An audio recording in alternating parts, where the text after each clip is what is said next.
Well, greetings. It's Monday. It's Monday, so it's welcome to Leaders and Legacy in Style, the divine masculine and the divine feminine. I am Joy Ruffin, and it's always a pleasure to meet and greet you right here every Monday at 3 p.m. Eastern Standard Time. But we're global. We go everywhere. So it's a good morning, good afternoon, good evening, good day, maybe to a few of you, good night, but wherever you are, welcome. Welcome to Leaders and Legacy in Style. One of the things that we do here each and every Monday at 3 p.m. Eastern Standard Time is bring you a featured guest speaker. And I am over the moon because this featured guest speaker comes aligned with the work that I do. Working as a leadership and signature style specialist, which is vastly different, but aligned with style work, and an executive producer, TV host, and podcaster, I am absolutely honored to have this lovely lady join us today. Let me share with you a little bit about her background. It's about success through purpose, driven in leadership, leading with heart in today's evolving workplace, because we're speaking with Penny McNerney.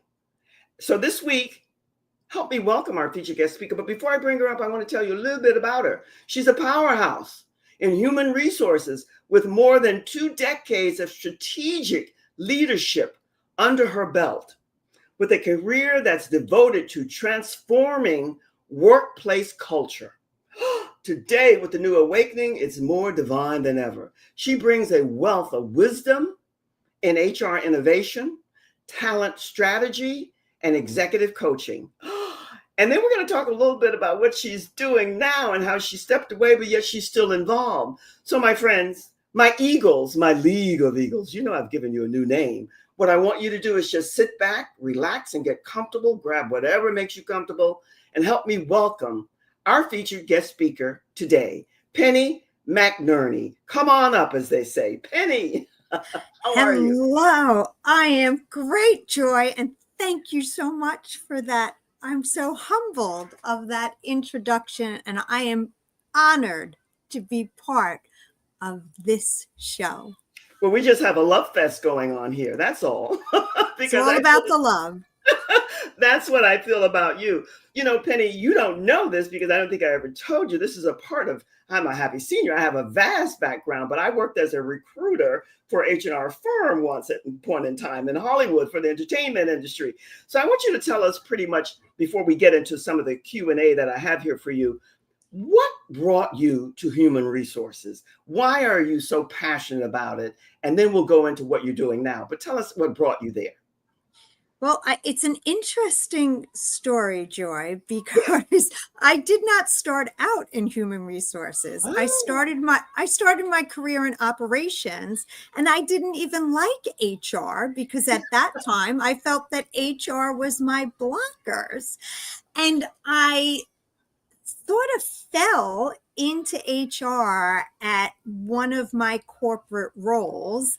I had gone back to school. I had gotten my degree. I majored in business with undergrad in HR business management. And then I felt that from my operations background, it made me a much more well-rounded HR professional because I was able to look at the whole business and not just HR in a silo.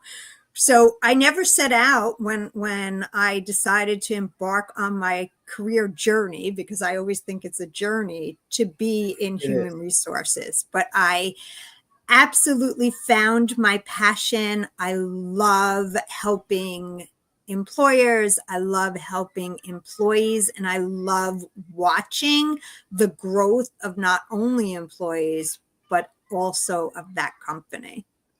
Penny, I have to tell you, I say it all the time. I'm so repetitive in things, but for a reason. You know how many people I speak to, and you as well, I know without even asking, where we stumble into stuff? It wasn't what we initially started out with, but after some stumbling and fumbling here, there, and about, we come into our passion. So you started in operations, and then you segued into human resources, and so on and so forth. I think that's a great story. And what I love that you shared all of it, but the business management part of it. Because I think that's a part, I don't think I know that it's a part that maybe many might be missing. So let's start off with what you gave me: leading with heart, balance, empathy, and accountability in today's workplace. Oh, that's a lot. But tell us what you mean by that. It really is. We are, for the first time in generations, we are dealing with so many different generations in the Mm-hmm. workforce, and you really have to lead differently to be able to get success. I always say it's not just about hitting goals. Yes, everybody has to hit goals. Companies have goals, but it's how do you lead people to get them there? Great leaders are remembered not only for the strategies they set, but for that emotional intelligence that they bring to their decisions. It isn't about being soft, because everybody has to be held accountable, but Mm-hmm. it's the traits that we put in behind that. Often women, their traits are empathy, inclusivity, collaboration, and then you have the traits that we look at from a male: decisiveness, structure, and drive. But if you combine all of those leadership components, what you get a compassionate leader who's clear on their goals and expectations, and that's where you actually get to build a culture that's sustainable and not just profitable. Everybody wants to be profitable. Mm-hmm. Businesses are in businesses to make money, but if you can't sustain that culture and you have a constant revolving door, you're never going to be profitable. It's not going to stay. So it really is about listening deeply before responding, that 80-20 rule. Sometimes I like to say 90-10. Woohoo. Create space for feedback. So many employees, they're so apprehensive of giving feedback. Employers always ask, they always say, I want feedback. Provide us feedback. But when the employee gives the feedback, the employee is actually apprehensive that they might lose their job for that. It Yes, yes, it is about setting that clear expectation and making sure that everybody's on the same page. As yes, sometimes leaders set expectations that the employee, you could see by the look on their face that they don't know what that expectation is, yes, and yes. really recognizing when to push and when to pause. And I think that is the most important thing. Wow. Penny, I am in awe of your explanation, because one of the reasons I have leaders in legacy and style here, the divine masculine and feminine, because we are now coming to that balance of the two genders. We've not really Yes. had it.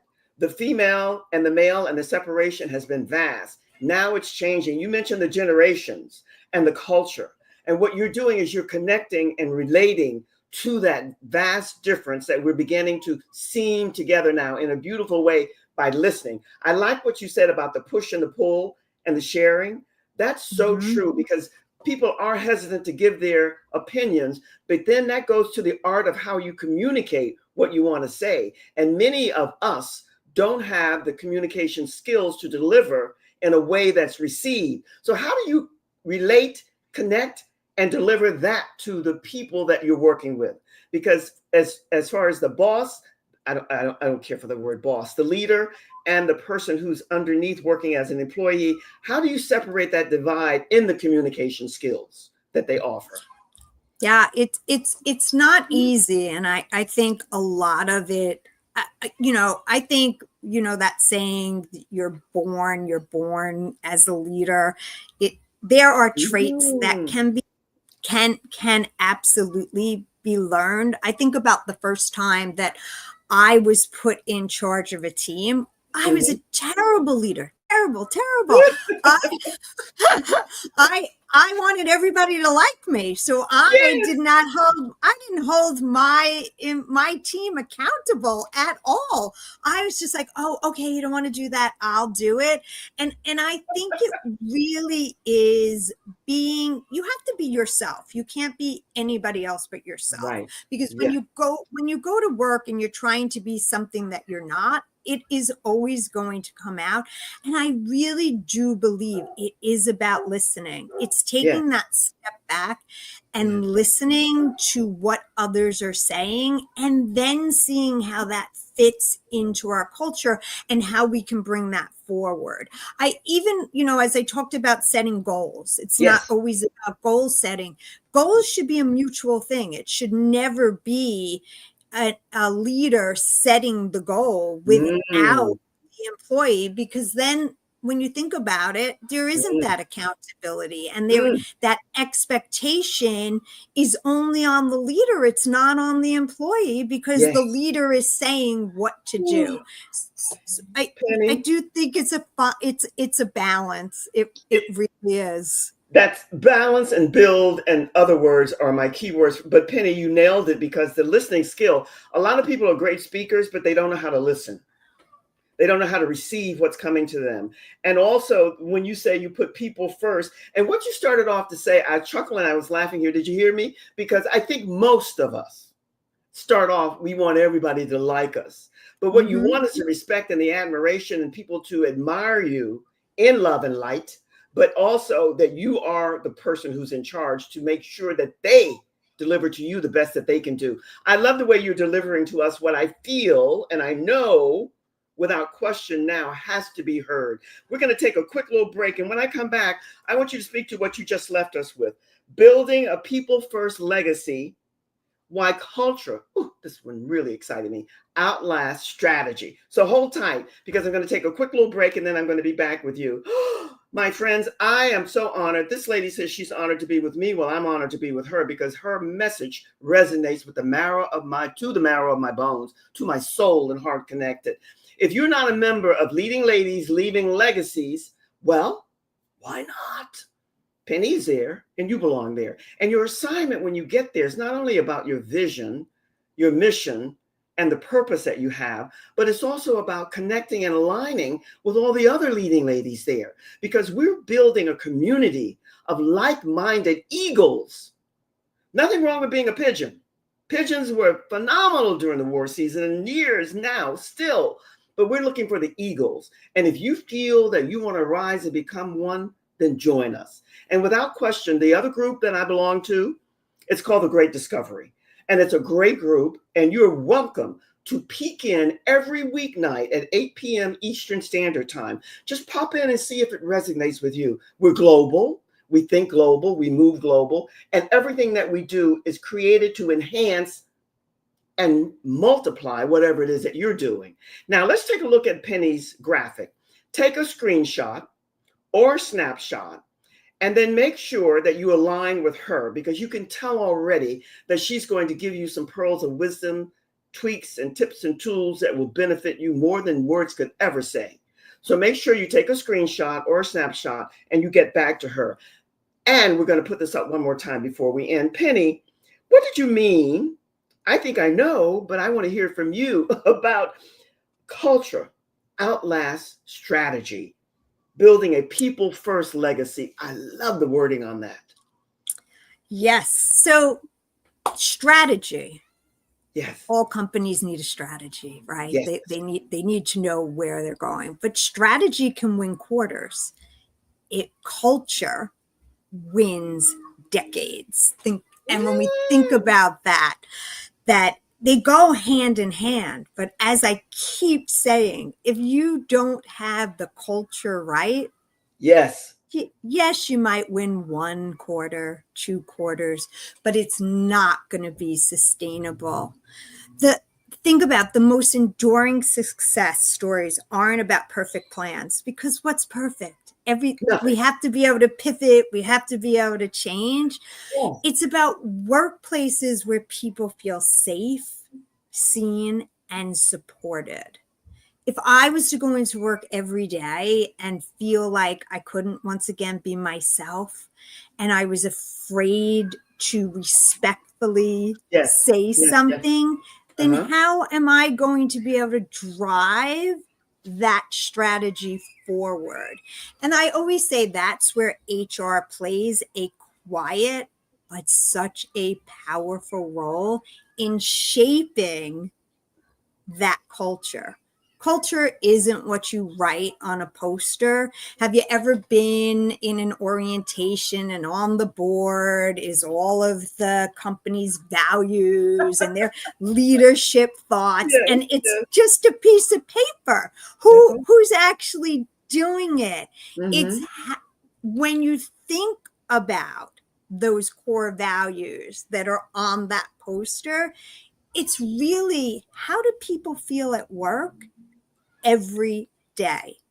I think about the companies that I admire the most, Uh-huh. and it really is their culture and their values that are put into action. It's what you remember most about them. And the leaders who help shape that culture are the ones who impact last the longest, even after they leave the organization. My first role in operations, I had the most phenomenal leader that I have had throughout my whole career. And now I'm really going to age myself. This Oh, is going back like yes. 30 years. Woohoo. And I didn't know then how much that leader helped shape the Yes. person that I am today. Penny, that is so mind-boggling in the best ways, because oftentimes, we don't realize how impactful a person has been in our lives until after the fact, as we moved on. But everything that you're sharing with us is beyond, and I don't use this word lightly, brilliant, because you gave us the qualifications and I'm a wordsmith, between the difference between strategy and culture, and the longevity and the lasting legacy that can be when the culture is healthy. And then you gave us also that word safe. Mm-hmm. Employees want to feel not only safe, but that they're valued and that they're Yes. supported. And so that's really, really major. I love how you string your words together. So that leads me into not the last, because we never say goodbye here. We say so long for now, because we have time left yet. But you've given us so many nuggets here. In 2023, tell us what you did, because you followed another calling, another muse within you that wanted to surface. So what did you do? You started something that's called the Total Circle HR. So give us more data about that, because it's all aligned. Yes. So after 25 years in corporate America, Uh-huh. I made the decision that I wanted to start my own HR consulting company. It wasn't just a career shift, it was a mindset shift. I had worked so long in corporate America, but I realized I didn't just want to do HR. I Mm-hmm. wanted to change how people feel at work. And that's a combination of the employer and the employee. You know, I often get told, oh, well, you work for the employer. Yes, we all work for the employer, not just me, as even if I worked in corporate America, or now that I'm working as an HR consultant, we Mm-hmm. all work for the employer. Yes. And my mission is, I want to change how people feel at work, so they feel safe, they feel valued, so that everybody is giving their all for the goal of the company. So I always say you have to lead with purpose. Mm-hmm. When Mm-hmm. you lead with purpose, everything changes. It's how do you show up? What do you tolerate? Mm. What do you champion? You Mm-hmm. stop chasing titles, which I did Mm. believe me, I chased titles for 25 years. But when I stepped out of that, I wanted to just build something meaningful. And that's what's behind Total Circle HR. It's about helping small to medium sized business owners put together the best HR foundation that they can have, and to have their employees feel heard, feel respected, feel valued, and most of all, want to come to work and not just say, Yes. it's my job, I have to do it because I have to work. Exactly. Oh my goodness. Penny, as I alluded to in the beginning when we started out, I love the word that you're using continuously, and I love it because it's a word that I use a lot as well. It's about how you feel. The Yes. feeling comes first. And one of the things, and if you can speak to this, the verbiage and what you're sharing with us and the people that you're working with, I can just see how it's going to mushroom for you.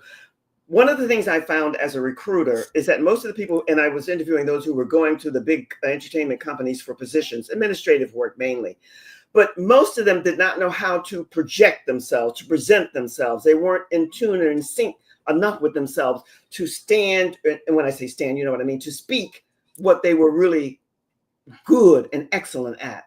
Have you found thus far, and I know this is a tricky, oh, how am I going to ask you this? Well, I'm just going to ask you, maybe employers feel the same way. They don't really know how to engage with the interviewee.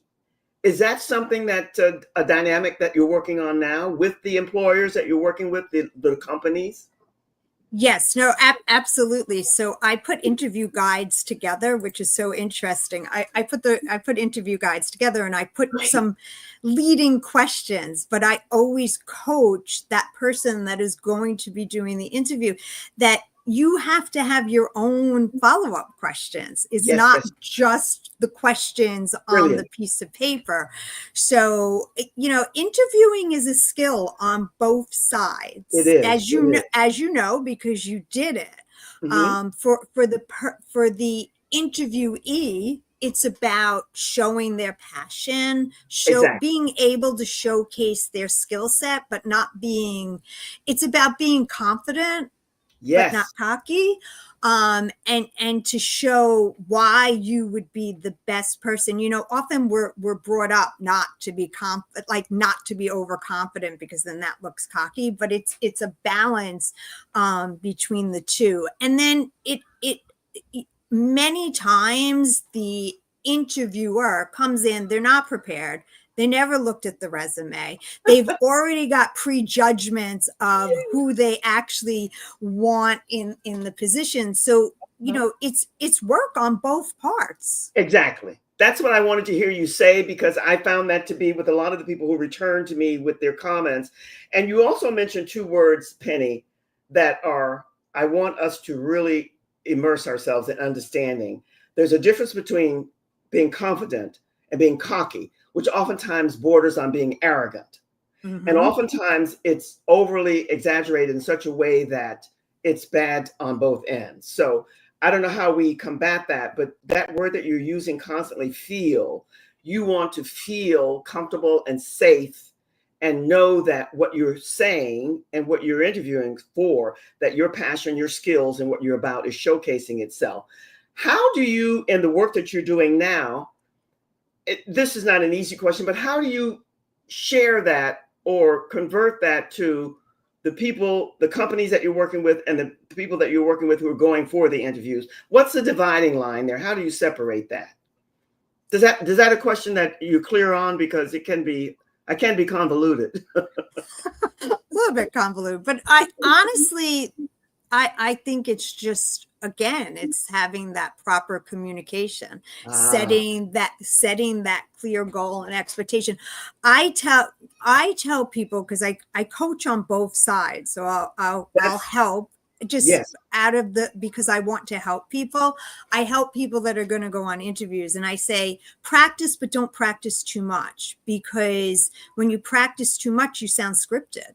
exactly. and and that comes across. So you have to be yourself. Like you have to be yourself. You have to remember that the person interviewing you is a person too. They got up the same way you got up in the morning. And Exactly. I say the same thing on the other side. Like, don't go in with preconceived notions, like the the Mm-hmm. halo horn effect. Mm-hmm. Often we make a judgment as human beings in that first 3 seconds. We say, oh, this isn't going to work. Oh, no.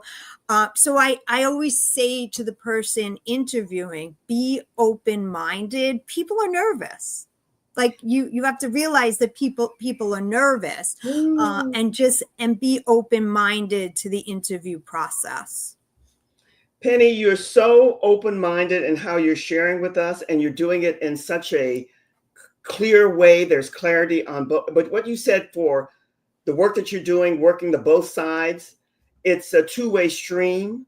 And so Mm-hmm. working to let each know. But the other thing that you said that's marinating for me up here now is that you want the person who's going for the interview to be able to ask questions as well. It's Yes. not just answering the concerns that are addressed towards you, it's giving back something that you want to be a. I don't think many, maybe more so today, but back in the day, that wasn't so. I'm sure it's changing today because you said both sides and it's a two-way Mm-hmm. stream.